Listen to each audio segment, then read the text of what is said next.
بنو عمر بن عوف قبیلے کی صلح کرانے کے لیے حضور تشریف لے گئے. واپسی آتے ہوئے وقت کچھ لگ گیا. صحابہ یہ سمجھے کہ حضور کو وہاں مصروفیت زیادہ ہو گئی ہے تو چلو نماز کا وقت جا رہا ہے تو ہم جماعت کر لیتے ہیں. تو جماعت شروع ہو گئی. حضرت ابوبکر صدیق رضی اللہ تعالی عنہ کو مصلی پہ کھڑا کر دیا گیا.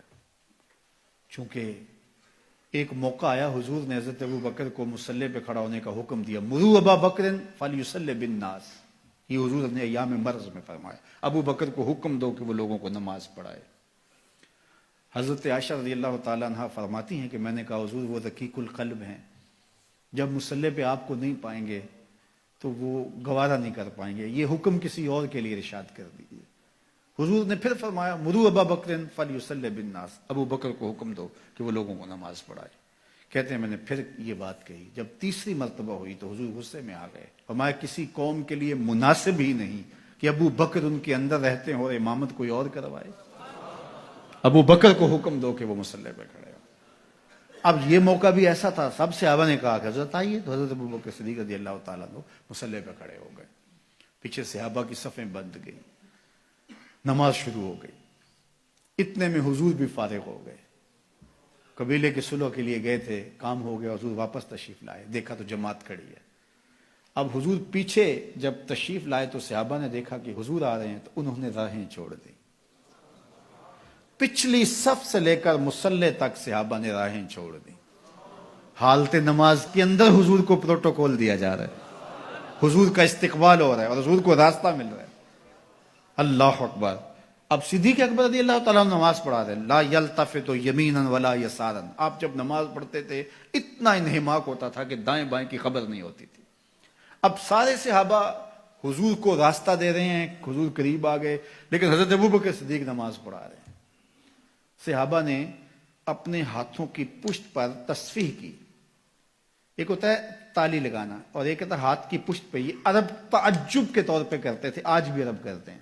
جب بھی کوئی ایسا فعل ہو تو وہ کہتے ہیں ہاتھ کے پشت پہ جو ہے وہ ایسے ہاتھ پھیرتے ہیں, تصفیح. تو صحابہ نے تصفیح شروع کر دی حضرت ابوبکر صدیق کو مخاطب کرنے کے لیے, ان کو بتانے کے لیے.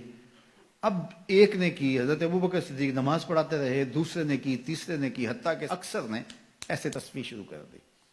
حضرت ابوبکر صدیق سمجھ گئے کہ کوئی غیر معمولی واقعہ ہو گیا. تو انہوں نے تھوڑا سا غور کیا تو جان عالم کھڑے تھے. حضور جلوہ فراز تھے, دل و قلب و نگاہ کا مرشد اولین اور ظاہر اور باطن کا امام کھڑا تھا.